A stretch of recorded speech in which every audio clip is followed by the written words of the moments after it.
Hey, everybody, thanks for watching. Hit the bell, subscribe. We have new content coming out daily. Make sure you subscribe. God bless you guys. What you're touching on is interesting. There's actually a unique opportunity to have a robust conversation, Blake, of what does the Republican Party stand for, right? So Trump doesn't show up. Okay, fine. There still would be a pretty fruitful window to say, okay, like, what do we stand on war? Like, let's re-challenge all these tired dogmas, right? But we're not getting that. That's what I think is really irritating those of us that, I don't know, have been awake and paying attention the last 7 years. That's really why the hosting, some of the hosting decisions are so painful. Like, yeah, having this Univision person come, because you're pandering to the, I hate to use the term, like the mainstream media, but what you're going to do is you're surrendering to them the ability to set the narrative. And what they're going to want to do is even if they're like trying to be fair, very often they're going to essentially have the progressive frame on things. And so, yeah, they're going to ask you about amnesty, where they're like, well, Reagan did amnesty when we had 1/10 as many illegals, and when we hadn't been said scammed. It was his biggest mistake. Yeah, and also, we hadn't been scammed by it yet. Like, now we know, when you do amnesty, it's a scam, and they just keep bringing in illegals. That's like doing lockdowns now after we've learned. You know what I mean? So if you're going to do this sort of internal party debate, you just need to actually have a more partisan Republican actor. Like, that's why having like Tucker Carlson host a GOP debate would be a great idea, because he's kind of good at those, let's hash out the ideological split within the party. You don't necessarily need to have, for a party debate, you don't necessarily need to have this neutral journalist doing the questioning, and it's not actually that interesting. But this is why your sponsors of the debate matter so much.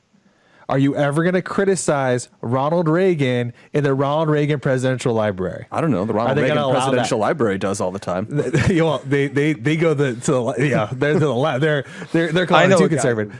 But are you ever going to have like an honest primary based debate where you're criticizing Ronald Reagan? This is why it's stupid. Like, you listen to the base, you do things at the base, you get the right analysts to come in and ask the questions, and you have the right media partners. And Fox, by the way, which is your best opportunity, it's only downhill from here. Like, the RNC is going to get real desperate, and it's going to be NBC and CBS News and a bunch of other really crappy, idiotic, right, to the left of the Reagan Library, which is already way too far to the left. And we're never going to have a conversation about what voters actually are interested in, so they're just not going to tune in. So here's an example, okay? This is just one of many. And quite honestly, we have all been in agreement that DeSantis is not good at this running for president thing. But he's just not. Maybe campaigning, period. But he's actually good at running for anything, actually. Jack, hold on. I knew Jack would just, if we get DeSantis, Jack has to just throw a dart, okay? But he's actually excellent on this education, Black history stuff. I think he's handled it terrific, okay? But listen to this, play cut 141. Florida's new Black history curriculum says, quote, slaves develop skills which in some instances could be applied for their personal benefit. You have said slaves develop skills in spite of slavery, not because of it. But many are still hurt. For descendants of slaves, this is personal. What is your message to them? So first of all, that's a hoax that was perpetrated by Kamala Harris. We are not going to be doing that. Second of all, that was written by descendants of slaves. These are great Black history scholars, so we need to stop playing these games. I mean, what is this woman's name? Great answer. Ilia Calderon.